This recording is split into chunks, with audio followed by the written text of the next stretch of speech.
On a budget ka ba pero gusto mo ng Glock vibes? Ito ang MDC T9, isang Glock clone na gawa sa Turkey. Worth it kaya ito?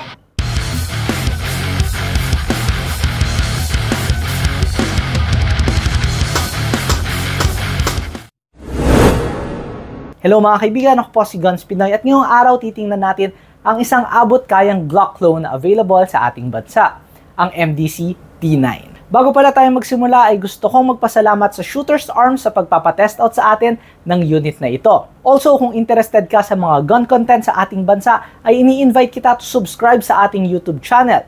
At kung gusto mo suportahan ang ating channel ay available na ang Guns Pinoy 556 shirts sa ating online shop. Ilalagay ko na lang ang link sa comments down below para pwede mo ito i-check out. Ang MDC Defense T9 ay gawa sa Turkey. Ito ay isang Glock 19 clone. Mayroong 4-inch barrel, mayroong polymer frame. Ang texture ng grip nito ay hindi very aggressive but very functional naman ang texture nito. Yung finish ng pistol na ito looks good actually, lalo na para sa isang 28K na pistol.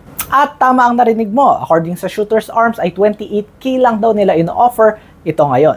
Ang pistol na ito ay mayroong good balance sa size niya. Big enough para ma-shoot ng maayos pero small enough for concealed carry. Nagustuhan ko na tumatanggap din ang pistol na ito ng Glock-compatible magazines, which is a big plus para sa akin dahil madali humanap ng Glock magazine sa ating market at may iba't ibang options pa tayo at hindi mabigat sa bulsa ang presyo ng mga Glock mags. Sa taas, meron itong fiber optic front sight at sa rear sights naman ay meron itong green na fiber optic. Very visible ang size nito, lalong-lalo na sa outdoors katulad kung saan namin ito tinest out.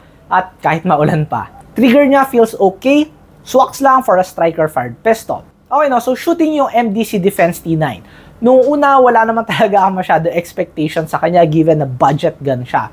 Pero shooting it was very decent. Hindi premium yung feel, hindi din naman cheap ang feeling. Trigger ay consistent, recoil ay Glockish feel, predictable siya at controllable naman.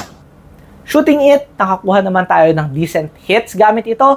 Hindi ito isang hardcore competition gun pero tingin ko pwede siyang all-around gun. Yung isang pistol na pwedeng gawin most of the things na kailangan ko para sa isang pistol.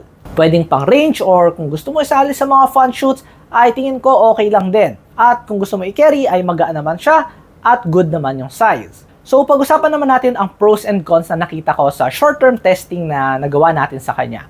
Okay, so tingin ko pros nito ay mura siya. Okay, 28K lang ito according to Shooter's Arms.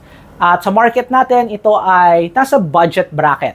Yung mga Glocks nagra-run around 50K plus. Itong MDC Defense T9, pasok sa mga nasa less than 30K ang budget.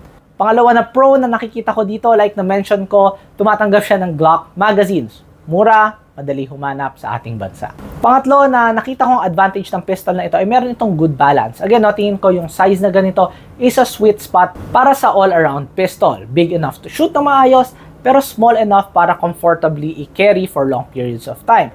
Natingin ko yun yung purpose na kadalasan ng mga first-time gun owners. So, pumunta naman tayo sa cons or sa mga caveats naman sa pistol na ito. So, una, no, yung MDC Defense ay wala pang long track record katulad ng Glock or CZ for example. So, we have to see kung kamusta ba ang pistol na ito sa long term. Pangalawa na cons, well, wala naman na akong major na nakikitang negative sa kanya so far.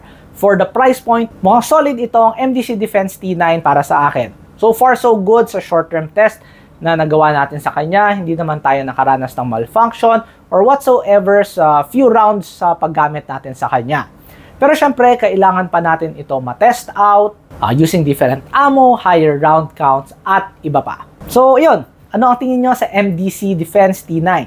Worth considering ba ito para sa iyo? I-comment mo naman ito down below. Okay, so yun lang naman po ang ating first impression sa MDC Defense T9. Salamat po sa Shooter's Arms sa pagpapatest out sa atin ng unit na ito. Siyempre, salamat din po sa ating Guns Pinoy page sponsors, Luminox and MTAC Gun Oil.